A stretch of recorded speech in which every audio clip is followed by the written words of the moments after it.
Le temps d'une bière, c'est aussi le temps qu'on prend pour parler des gens et de leur histoire à travers la bière. On prend la chope, puis la chope devient un moyen de voyager dans les époques, dans les cultures, dans les géographies, dans les continents, dans les territoires et dans les mythes.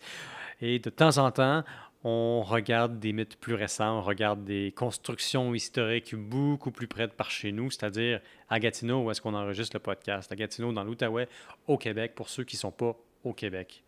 Et de temps en temps, on voit des microbrasseurs, puis on leur demande de nous parler des liens entre leur bière et l'histoire locale. Parce que dans ces histoires qui sont très locales et dans ces bières-là, on trouve souvent quelque chose de très universel. Aujourd'hui, on s'intéresse à Montebello, qui est une localité pas très loin de Gatineau. Et on fait ça avec notre superbe invité, dont les lunettes sur son chapeau sont absolument géniales. Alain, comment ça va? Hey, ça va bien, toi, Pierre? Ça va super bien. Good.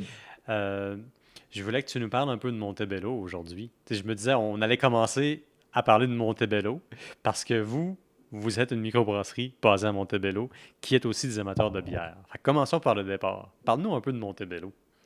Montebello, c'est mon village natal, donc j'ai toujours vécu ici. Fait que c'est sûr que j'ai un attachement particulier à ce village-là. Mon père était 24 ans au niveau du conseil municipal, 12 ans maire.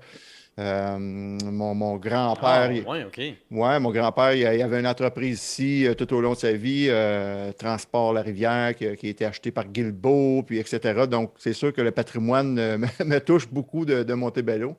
Puis c'est un village qui est vraiment riche, riche, riche en plein d'histoires, en plein d'anecdotes. En tout cas, c'est le berceau des patriotes aussi, étant donné que Louis-Joseph Papineau ben, a fait construire son manoir ici à Montebello, un manoir qui est merveilleux, qui vient Ah, d'être oui. complètement rénové.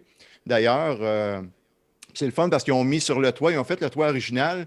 Fait qu'ils il y avait LJP sur le dessus du toit vers la rivière Outaouais. Comme ça, quand les bateaux passaient ou les canaux, ben, ils savaient il était où le manoir Papineau. Donc, ça Mhm. paraissait Fait que là, ils l'ont refait original. Fait que c'est vraiment intéressant de voir ça. Fait qu'ils ont mis beaucoup d'argent. Ça, c'est le Parc Canada, Patrimoine Canada, qui ont investi dans ça. Il y avait beaucoup de sports. Écoute, pour le château Montebello, juste le château Montebello, juste cette histoire-là, là, Mhm. ça vaut la peine de passer. C'est le plus gros château en bois rond au monde, le plus grand bâtiment en bois rond en bois rond au monde plutôt, Ah, oui. construit en 1930. Imagine-toi qu'en 1930, ils ont construit ça, ça a pris 90 jours. Un château, contre 90 jours. Puis si tu vas le voir, là, tu vas voir ça, ça n'a aucun bon sens. Aujourd'hui, ça serait impossible. Mais 90 jours, 3000 hommes, jour et nuit. Écoute, là, je ne sais pas si tu vas me croire, mais le gars de Je sais chantier, pas moi non plus, là, de la façon dont tu parles, là, tu me dis c'est le plus gros château au monde. le gars de Je chantier, sais pas. on a fait une bière d'ailleurs, Victor Nymark, mais ça serait une autre chose. Mais Victor, lui, c'était le contremaître du chantier. Puis il a payé le Mhm. curé parce qu'il n'a pas le droit de travailler dimanche à ce moment-là. Donc, il a payé le curé, il a payé Et un voyage c'est bois pour là. aller voir le pape à Rome pendant 3 mois.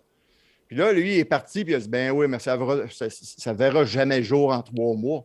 Mais quand il est revenu, ben, le château était fini. Merci, bonsoir. C'était closé. Donc, ouais, Victor, tout un numéro pour faire bâtir ça rapidement. Mais quelle manigance, toi. Je sais pas, il n'y a pas un petit segment de la Bible qui dit les sceptiques seront confondus ou quelque chose de même. Non, je pense que ça vient en fait de la télévision québécoise. Ouais, c'était pas, voyons, Capitaine Bonhomme, ça? Et je pense que ça n'a aucun rapport avec la Bible finalement. Confondu, du. C'est Capitaine Bonhomme, ça. Fait que ouais, ça, c'est mon âge. Oui, Fait oui, oui, oui. Moi, j'ai été exposé à ça à travers mon père, qui, je sais pas s'il a vraiment été un grand fan de ça, mais je sais que ça l'a marqué. Puis c'est une des choses qu'il trouve pas mal drôle. Ah oui, hein, c'est ça. Mais tu sais, ce Puis château-là, là, il a été ouais. construit par des riches américains qui sont venus ici. Eux autres, c'était le chalet. Fait ils ont venu construire ça. Ils ont acheté des terres à pu finir. Mhm. Toute la montagne de Montebello également. Ça a tout été des chalets en bois rond, un peu le même concept que le château Montebello, par des ingénieurs. En tout cas, c'est de toute beauté. Si vous allez voir dans la montagne, c'est caché, mais c'est de toute beauté. C'est un club sélect, un club privé jusqu'en 1980 environ. Là, je n'ai pas les dates Mhm. exactes, mais c'était vraiment pour les riches. Ils ont construit un golf incroyable. Dans ce temps-là, il y avait un ski jump, imagine-toi, ce n'est pas des blagues encore, un ski Un jump. ski jump? Ouais. Puis il y avait une piste de bobsleigh qui était dans la montagne aussi également. Écoute, il y avait des tirs aux pigeons d'argile, il y avait des pistes de ski de fond à pu finir. D'ailleurs, parce que là, j'ai été faire une dégustation de bière cette semaine. Puis un bâtisseur, que je les appelle, les bâtisseurs, nos plus vieux, nos aînés du village, ils me disaient, tu sais pas Mhm. ça, mon jeune, mais les Olympiques de 1930 sont venus à Montebello. Ben voyons, 1930, c'était à Lac-Placide. Ils disent, ouais, Lac-Placide, mais ils ne pouvaient pas tout accueillir. Fait que là, ils ont accueilli ça au Château Montebello, puis avec le ski jump qu'il y avait là, ben, ils faisaient les sauts en ski en longueur là, puis le bobsleigh qui était là. Ben voyons, personne, j'ai jamais entendu parler de ça à Montebello. Tu vois, j'ai su ça cette semaine. Fait que là, je vais faire des recherches là-dessus qui est vraiment intéressant. Et moi, je m'attends à un debrief complet, je m'attends à un rapport détaillé avec des annexes, puis il faut que ce soit écrit en Time New Roman 12 à double interligne avec des références impeccables. OK, ça se peut que je mette Isabelle là-dessus pour écrire, par contre. C'est bon, ça. Mais ça montre qu'il y a une destination touristique depuis longtemps à Montebello. Pour les gens qui ne connaisseraient pas la région, y compris moi, parce que je dois avouer que ça fait longtemps, ben, quelques années au moins que je suis établi dans la région. Malheureusement, je ne suis pas parfait, je ne suis pas passé par Montebello. Je crois savoir qu'il y a des montagnes, puis vous êtes près de la rivière. Mhm. Fait que nécessairement, ça doit être très beau. Puis je me dis que le tourisme, ça fait un bon moment que ça arrive, du tourisme un peu d'élite aussi, à cause des montagnes puis des chalets de bois. Est-ce que c'est un portrait précis? Est-ce que c'est un portrait représentatif de la situation? Oui, ben moins aujourd'hui quand même. Ben, c'est sûr qu'avec le Château Montebello, les chambres sont quand même assez dispendieuses. C'est quand même Mhm, beaucoup d'internationaux qui viennent ici aussi, mais c'est plus le club select que c'était non plus. C'est ouvert à tout le monde. On peut aller le visiter. mhm, Personnellement, tu peux aller prendre un drink là. Ben là, si les règles sont revenues, parce que pendant le COVID, là, on ne pouvait plus, là, mais si les règles mhm. reviennent comme d'habitude, ben, on peut aller prendre juste aller prendre un drink, juste voir écoute, le foyer à six faces, c'est juste ça, là, ça vaut la peine. Tout le lobby, là, tu prends juste un verre là avec le joueur de piano, tu es dans un autre monde. C'est comme un gros chalet géant de luxe, là. C'est hallucinant. Il y a un joueur de piano, comme dans les films. Ouais, joueur de piano à queue. J'espère qu'il va revenir parce que là, ils ont enlevé ça évidemment dans la pandémie. Mais écoute, moi, j'allais prendre un drink là, tu étais assis au piano, à la queue de piano, puis là, tu regardes l'environnement. Mhm. Écoute, puis là, en plus, ben là, tu comptes l'histoire. Hein. Ils ont construit ça en 90 jours. C'est comme. Ça n'a Mhm. aucun bon sens. Aujourd'hui, 90 jours, tu n'as même pas les plans. Encore moins les En permis de la ville. 80 jours, en 90 jours, je pense que tu es dans la phase évaluation environnementale. Ouais, c'est ça. Ah non, c'est quelque Et chose. C'est sûr qu'eux autres, ils n'ont pas besoin d'aller à la banque, là, fait que ça l'aidait peut-être un petit peu, mais écoute, les moyens qui ont été mis ici, c'est hallucinant. Écoute, la marina qu'il y a là, c'est de toute beauté. Ça vaut la peine juste de promener les gros arbres matures que dans cette forêt-là. On dirait que tu ne vois pas ça nulle part là, dans la Mhm. région. Là. Puis tu nous parlais aussi de beaucoup de montagnes dans le coin. On est dans quelle chaîne montagneuse? Ah, Est-ce qu'elle a un nom? oui, la Montébelloise, je crois, mais je ne sais pas c'est quoi La la chaîne. Montébelloise! Ah oui, c'est bon ça. Ouais. Bel essai. Je ne sais pas c'est quoi la chaîne, mais non, c'est ça. Ben, eux autres, ils l'appellent le Mont Westcott. Ça, c'est un autre truc que j'ai appris il y a juste 5-6 ans, que la montagne qu'on a toujours ici à côté, que toutes les maisons, ben, c'est le Mont Westcott. Fait que ça, il faudrait que j'étudie un petit peu plus pousser cette chose-là. Je ne le savais pas moi-même non plus. Mhm. Puis Montebello, c'est une place riche en histoire. Puis ce que je trouve particulièrement intéressant, c'est que vous vous inspirez copieusement de l'histoire de la place, à juste titre d'ailleurs. Donc vous faites des bières qui souvent relatent des grands pans de l'histoire, y compris la bière qu'on est en train de boire en ce moment. Donc on va, de façon très à propos, prendre une petite gorgée d'histoire Absolument. que tu vas nous décrire. Ben oui, c'est notre grand feu de Montebello, 1913, ce grand feu-là. Ouais, la canette qui est ici. C'est une personne de Hall qui m'a fait le petit design. Ça n'a pas rien, ça n'a pas de rapport, mais c'est la petite maison. En fait, c'est la seule maison qui n'a pas brûlé dans le quadrilatère à Montebello. Écoute, c'est une autre histoire assez folle. Mais je savais qu'il y avait un grand feu, donc l'inspiration de la bière, moi, souvent, je vais prendre l'histoire puis je vais m'inspirer pour faire la bière, pour créer la bière, donc les ingrédients. Donc, c'est pour ça que j'ai mis Mhm. un petit peu de malt fumé. Donc, c'est une bière OK. fumée, mais c'est vraiment subtil. C'est pas une bière, c'est pas une rush beer que en tout cas, personnellement, qui va te tomber sur le cœur après une demi-bière. Là. Il y en a qui adorent ça. Mais Là. attends, Ça me rend curieux tout d'un coup parce que ça révèle un peu mon ignorance. Quelle est la différence entre du malt et du malt fumé? Est-ce que c'est juste du malt qu'on a fait fumer? Est-ce que c'est aussi simple que ça? Bingo. C'est aussi simple que D'accord. ça. Ouais, c'est aussi simple que ça, ouais. Fait qu'il y a plusieurs façons de le fumer, mais c'est sûr que la boucane dans le dessous, puis ça va. Si tu sens ce malt-là, si tu goûtes ce malt-là, ça va vraiment goûter la fumée, ça va goûter à la limite le bacon, un petit peu. Mhm. Donc, le malt fumé, fait que tu peux en mettre comme tu veux. Fait que moi, j'ai fait les tests, les premiers tests à 9%. J'ai mis 9% de mon malt total. J'ai mis du malt fumé. Je trouvais que c'était une petite touche de trop. Fait que j'ai descendu à 7%. Puis à 7%, vraiment, le monde, tous les tests que j'ai faits, c'était unanime. Donc, oui, on le ressent. Oui, on va le sentir. On va le goûter, mais ce n'est pas quelque chose vraiment qui va tomber sur le cœur. Il y en a beaucoup qui ont peur de ça, le malt fumé, là. Mais je Mhm. pense que dans cette ambiance-là est vraiment bien réussie. Puis ça, c'est le fun. L'année passée, on a gagné la médaille d'or au Brewski Award aux États-Unis aussi. Donc, on était bien fiers de notre coup d'avoir gagné Ah cette ben médaille-là. félicitations. Oui, merci, merci. Ah ben oui. Fait qu'on la trouve bien balancée, donc à 5,8 d'alcool, 70 IBU quand même. Il y a un grand IBU, mais ce n'est pas quelque chose qui va fatiguer parce que c'est bien balancé dans tout le processus. Puis on sait que l'IBU, c'est un taux d'acide alpha qui est à l'intérieur de la bière, le nombre d'acide alpha à l'intérieur de la bière, mais c'est un peu comme une recette, hein. Il y en a que ça va prendre beaucoup, beaucoup de Mhm. sel, d'autres, ça n'en prend pas beaucoup. Fait que ça dépend des autres ingrédients aussi. Fait que là, tu sais le nombre d'acide alpha à l'intérieur, mais ça ne veut pas dire que c'est En- hyper amer ou pas. Fait que, tu sais, s'il y a plus d'alcool, ça Ouais. va être un peu plus adoucir, c'est dépendamment de tes maltes aussi. Quel houblon tu vas utiliser Il aussi, la même chose. Dans ce n'y a cas-là, moi, aucun doute que tu as... ouais, j'ai pris un houblon alsacien, la Barbe Rouge. Quand j'avais été en Alsace, parce Oh, qu'on a un chapitre, imagine-toi, on a un chapitre de biberon, là, notre club de dégustation en Alsace. Fait que des vivrons? quand j'ai été faire le lancement C'est de les ça, vignerons de la bière? oui, oui, oui.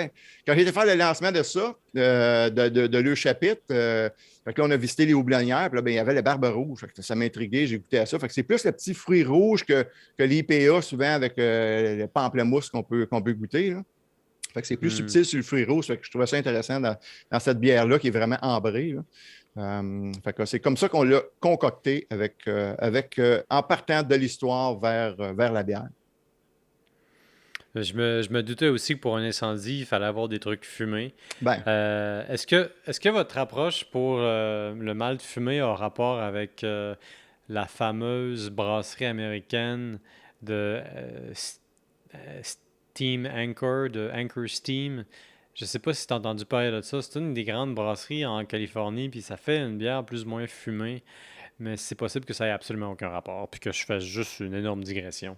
aucun rapport. Mais c'était le fun quand même. Excellent. C'était le fun d'aller en Californie pendant quelques moments. Ah oui, ben oui, un petit voyage, hein. On passe d'une géographie à l'autre. Tu nous amenais à Strasbourg, en Alsace, pardon. Oui, Puis ça me faisait demander, est-ce que vous avez des choix de levures particulières? Est-ce que toi, tu as des levures préférées que tu aimes particulièrement jouer avec, oui. qui viendraient, mettons, de certains pays ou de certaines localités? Oui, puis ça dépend tout le temps du profil que je veux avoir pour la bière aussi. Tu sais, si je veux mettre tout le temps en évidence, vraiment plus en évidence, plus si je mets un fruit, si je mets quelque chose, ben, je vais choisir une levure qui va être plus neutre. Une IPA, je vais servir certaines IPA, je vais choisir une levure qui est vraiment plus neutre pour donner toute la puissance au blond, reconnaître. Hmm. Dans l'IPA, souvent, ben là, on va aller plus à côté chercher fruité. Fait que ça dépend tout le temps des bières qu'on va avoir. Les pils aussi. Ouais, ouais, on s'amuse avec autant les houblons que les mâles, que les levures aussi. Ouais, c'est nos trois ingrédients qu'on s'amuse beaucoup avec ça. Ben oui, ben vous n'avez pas le choix. Il faut quand même avoir du fun, il faut expérimenter. Absolument. C'est bien de créer de nouvelles choses. Mais là, parlant de créer de nouvelles choses, il y a un vieux mythe qui dit que détruire, c'est la même chose que construire. L'œuvre de Krishna, c'est détruire et en même temps reconstruire le monde, le destructeur de monde et le constructeur de monde. Quel rôle a eu ce fameux incendie à Montebello sur, ben dans le fond, Montebello? Est-ce que tu me parlais d'un quadrilatère? Premièrement, c'est quoi un quadrilatère?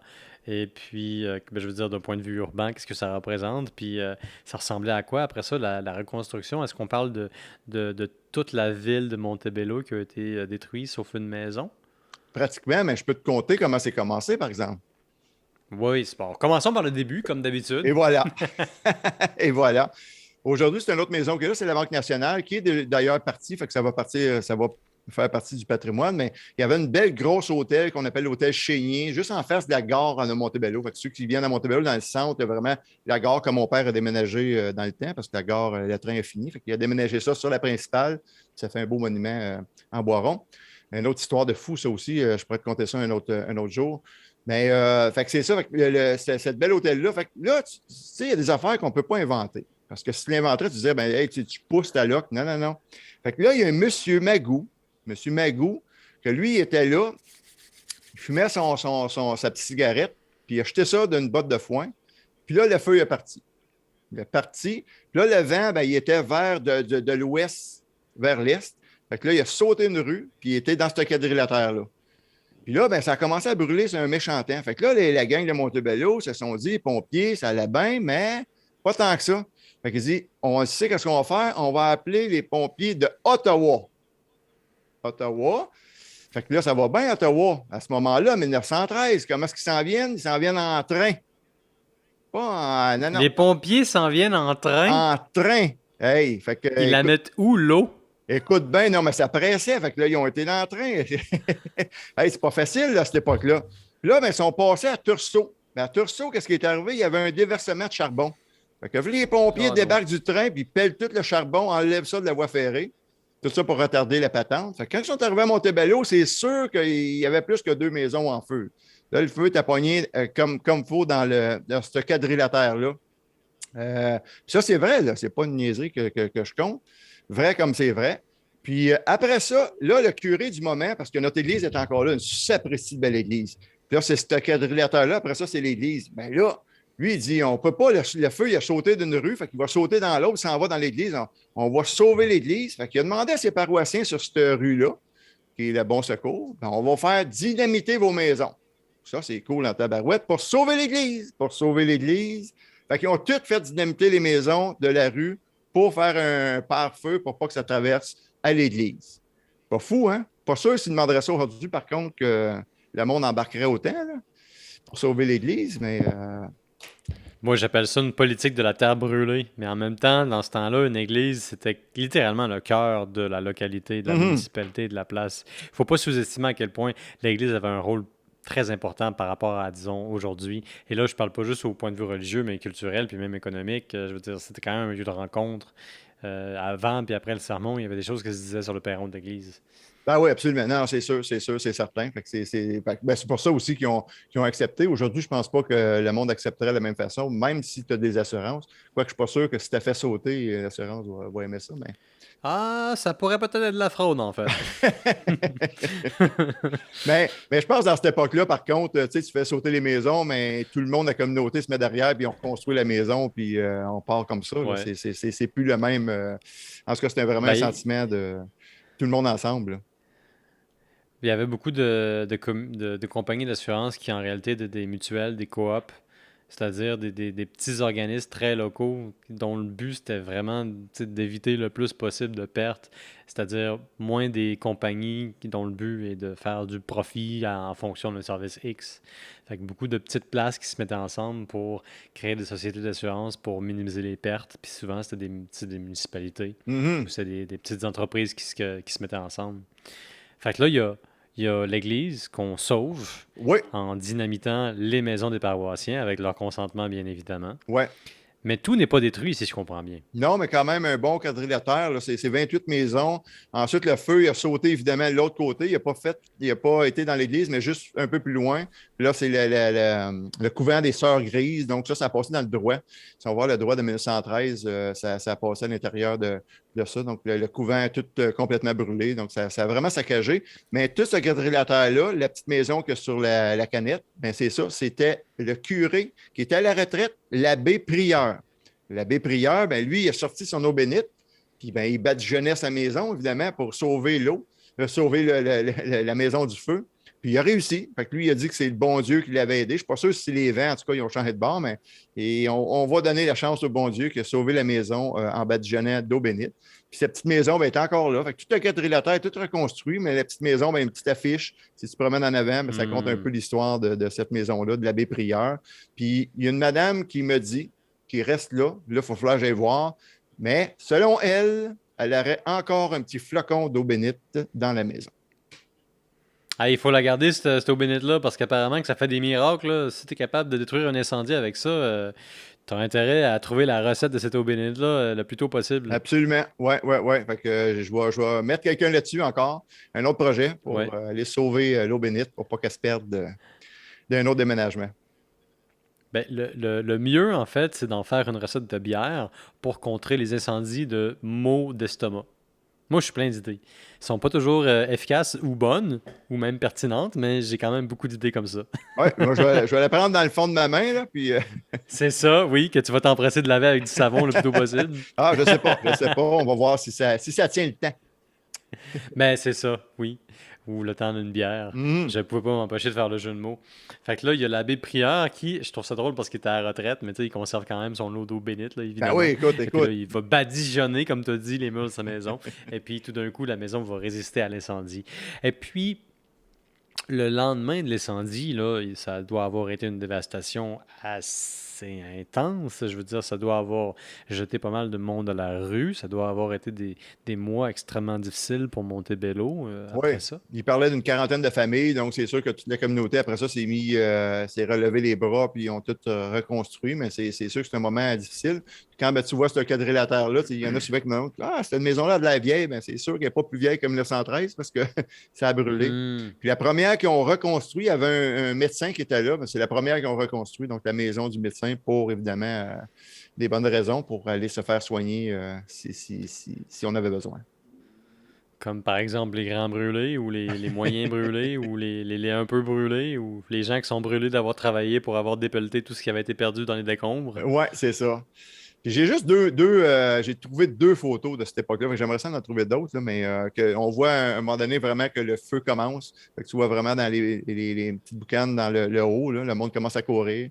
Puis un Mhm. vraiment de l'hôtel Chénier, que, écoute, à Montebello, personne ne connaît ça, l'hôtel Chénier. Tu sais, M. Magou, là, tu sais, il a bien beau avoir mis le feu, là, mais je connais aucun M. Magou dans la région. Fait que je ne sais pas s'il a fait tout. Je pense qu'il est parti ailleurs avec sa famille parce que non, il était peut-être gêné ou s'est fait crucifier. Ça, l'histoire ne le dit pas. Ça, c'est possible, hein. Faut pas oublier comment je faisais ça? Le poids de la vindicte populaire contre les gens qui, volontairement ou pas, s'en prennent à la communauté dans le temps, Mhm. à une époque moins individualiste que la nôtre. Il ne faut pas oublier ça. Non, c'est ça. Fait que c'était assez.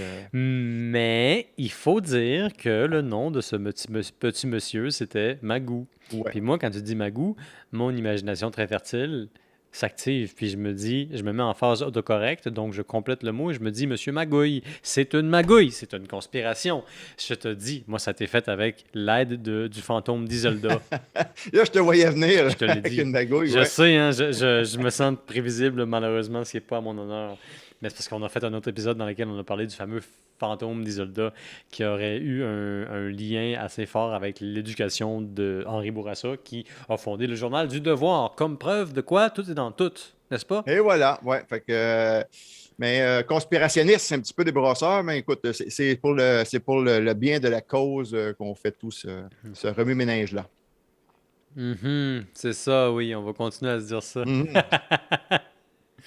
Alors, moi, pour conclure, je vais te poser une grande question. Qu'est-ce que t'aimes le plus de Montebello? Je sais que t'es à 100% dans le patrimoine, ça fait partie de la famille, Mhm. littéralement. Qu'est-ce, qu'est-ce qui te ramène à Montebello dans ton cœur? Ben, je pense que c'est un peu comme tous les petits villages. C'est la communauté qui est avant tout. La Hmm. communauté présente, parce qu'on est vraiment présent dans notre communauté. Écoute, autant des amis, puis tu vois des amis qui tu sais, de bénévolat, qui vont être aidés, qui vont, tu sais, j'en ai un qui va tout le temps faire des cliniques pour le baseball pour les plus jeunes, puis tout ça. Ben, tu sais, c'est la communauté, mais la communauté est présente, puis avant aussi, parce que c'est eux autres qui ont bâti ça, cette histoire-là, là. L'histoire, nous autres, on est Mhm. en train de bâtir l'histoire pour les prochains. C'est ça que j'essaie de faire. Tu sais, mon, Mhm. mon pub, quand j'ai bâti, là, on ne savait jamais. C'est tout le temps un risque. Il faut que vraiment tu sois audacieux Mhm. de partir un pub, puis de partir une microbrasserie, whatever. Mais je me disais, bon, mais si je dure un an, j'espère essayer de faire de mémoire collective pour que le monde, dans 50 ans, dise, hey, à ce pub-là, on a eu du fun, puis il y a des mémoires, puis tout ça. Fait que, là, après ça, j'ai passé Mhm. un an. J'ai dit, ah, ben, c'est cool parce qu'il y en a qui vont s'en souvenir. Là, 2 ans, 3 ans, 4 ans, 5 ans, tout ça. Puis moi, je pense que l'important de bâtir le futur, puis c'est ça. Fait mais c'est riche en histoire, donc ça te porte un peu à porter un peu le flambeau, si on peut reprendre le Canadien, Mhm. qui l'ont peut-être pas tout le temps repris dernièrement, là, le flambeau, mais nous autres, on essaie de le porter assez allègrement. Moi, je trouve que si il y a une chose que j'admire plus que d'autres, c'est les gens qui décident de prendre sur soi de construire l'avenir de leur communauté. Que Mhm. ce soit au niveau très local, que ce soit au niveau local, que ce soit au niveau de la rue où est-ce qu'on habite, ou que ce soit au niveau de la ville. Je pense que c'est ce qui nous manque dans la société. Puis, je veux pas dire que c'est parce qu'il y a plein d'erreurs, puis de maladies, puis de pathogènes dans la société, mais on a accès à tellement de choses aujourd'hui, tellement de ressources, tellement d'outils, tellement d'argent, en fait, d'un point de vue relatif, en tout cas dans l'Europe de l'Ouest, puis en Amérique du Nord. On oublie que une des choses qui est les plus significatives dans l'expérience de la vie humaine, c'est de construire une communauté, parce que la communauté a toujours besoin d'être construite. Mhm. Il y a toujours des choses qui ne fonctionnent pas dans le voisinage. Il y a toujours des choses qui ne fonctionnent pas dans la ville. Puis la ville, en général, ou en tout cas le village, c'est là où est-ce que se construit la personne. Pas sur les internets, Non, pas sur des réseaux. On peut faire plein d'affaires sur le réseau, mais ça n'a pas une dimension humaine aussi profonde et aussi percutante que celle qui se passe dans des réseaux en personne. 100% d'accord. 100% d'accord avec Mm. toi. C'est important. Puis un village, ça ne peut pas rester comme ça. Si ça reste comme ça va s'en aller comme ça. Fait que si les jeunes n'embarquent pas, puis on se fie juste aux plus vieux, ben écoute, à un moment donné, quand ils vont partir, eux autres, ça va faire quoi? Ça va chuter complètement. Si tu ne prends pas la relève Mhm. en cours de route, tu continueras pas l'histoire, là. Puis si on est rendu là, ben, c'est parce que quelqu'un qui a construit l'histoire. Puis, tu sais, je te disais aussi que ça, je ne sais pas si c'est ici ou tantôt, mais que je te disais ça, mais tu sais, l'histoire, je trouve que ça dure 2 générations, puis après ça s'oublie. Fait que Mhm. ton père va te le compter, tu vas le compter avec ton enfant, puis après ça, l'enfant n'a aucun lien, puis il va peut-être pas le Mhm. compter à son enfant. Puis si tu veux construire quelque chose, et moi, je suis très conscient que qu'est-ce que je construis là, je pense avoir un impact plus tard, mais que je n'aurai aucune reconnaissance de ça parce que mais mon empreinte va rester là quand même. Mais c'est sûr que le monde ne se Mhm. souviendra peut-être pas qu'est-ce que j'ai fait, mais ça va faire une petite boule de plus, puis l'autre met sa petite boule, puis on continue à bâtir le futur de cette Mhm. façon-là. Là. Mais ça part du patrimoine. Puis je pense que le temps d'une bière, je pense qu'on fait bien ensemble pour ça. Ouais, le temps d'une bière, c'est aussi le temps qu'on prend pour parler du patrimoine, parce que c'est un peu l'héritage des gens à travers des pièces d'or, à travers des pièces de théâtre, à travers des musées, à travers des villages, à travers des localités, à travers des personnalités. Le spectre de la collaboration historique est très large et très étendu. Je trouve que ça fait un excellent point de chute pour résumer un peu l'épisode et mieux le replacer dans notre perspective à tous les deux. Il s'agit de bâtir une communauté, il s'agit de parler un peu de l'histoire des gens. La bière, c'est pas un passage obligé, c'est un point de recueillement parmi tant d'autres pour parler des extrêmes, des excès, puis aussi de l'humanité profonde qui se trouve au cœur de chacun de nous. Ben oui, c'est un vecteur. N'était-ce pas très poétique? Oui, puis non, c'est super beau, puis c'est vraiment un vecteur, c'est un outil, c'est pas le passé, la bière, je me sers de ça Mhm. comme vecteur pour amener d'autres histoires. Puis, tu sais, autour d'une bière, ben, c'est encore plus le fun de jaser, puis de jaser. Puis c'est pas vrai que Mhm. l'histoire est plate, là. Notre histoire est Non. loin, loin, loin d'être plate. Puis, tu sais, j'aurais su ça même à l'école, je te dirais, au secondaire, là. J'ai une autre perspective Mhm. complètement que quand je suivais mes cours d'histoire, là. Mes cours d'histoire, vraiment, Ouais. de façon. Non, ça a complètement changé. J'ai vraiment. En fait, moi, j'ai fait un gros tournant quand j'étais en Europe, justement pour en Alsace et tout ça. Puis je voyais ces vieux Mhm. bâtiments-là. Nous autres, on est tout jeunes au Québec, puis on a de la Mhm. misère à préserver tout ça, puis à se souvenir. Puis eux autres, ils ont dit Hey, Mhm. c'est incroyable toute l'histoire qu'ils ont à travers tout ça. Je voyais, comment se Mhm. fait que nous autres, on n'est pas capable de faire notre petit bout. Fait que ça a cheminé beaucoup. Puis, ouais, j'ai embarqué pas mal après ça dans l'histoire. Avoir fait ce voyage-là en secondaire 2, là, ça a peut-être changé bien des trucs dans mon parcours. Ça me fait penser à un roman qui s'appelle L'Alchimiste, qui est un peu un roman initiatique écrit par Paulo Coelho, qui parle d'un gars qui traverse plein de pays pour aller chercher un trésor mythique. Puis quand il arrive au trésor mythique, le trésor qui est enterré dans le sable, il contient un petit mot, puis le mot le ramène à chez lui.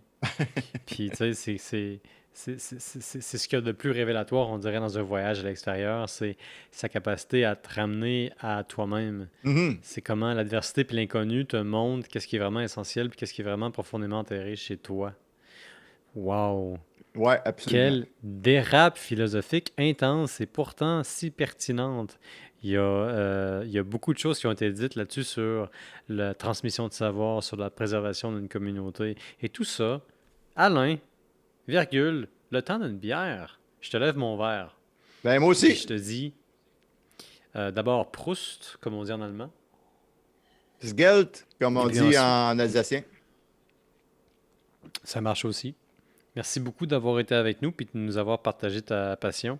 J'espère te retrouver sur le plateau du temps d'une bière pour le temps d'une bière ou deux. Ben, je pense que oui, parce Moi, que je suis. on a pas mal d'histoires à compter encore, puis je pense Mhm. qu'on peut s'amuser, puis tu m'en apprends autant, fait que c'est ça qui est intéressant, qui est pas mal cool. Ben, c'est ça. On a de l'histoire à brasser. Et puis pour vous, là, à la maison, dans votre auto ou en kayak, en voiture décapotable ou en train d'escalader une montagne, si vous aimez notre contenu, si vous aimez nos propos, si vous aimez notre ton et notre bonne humeur, n'hésitez pas à devenir nos amis et abonnez-vous aussi. Ça va nous aider à avoir plus de visibilité puis à continuer de propager l'évangile de la bonne nouvelle. Alors sur ça, je vous dis, aimez-nous, likez-nous, posez-nous des questions. Nous sommes très interactifs. Merci de nous avoir écoutés. Puis à un prochain épisode. Alain, encore une fois, un gros merci pour avoir été avec nous. Cheers! Cheers!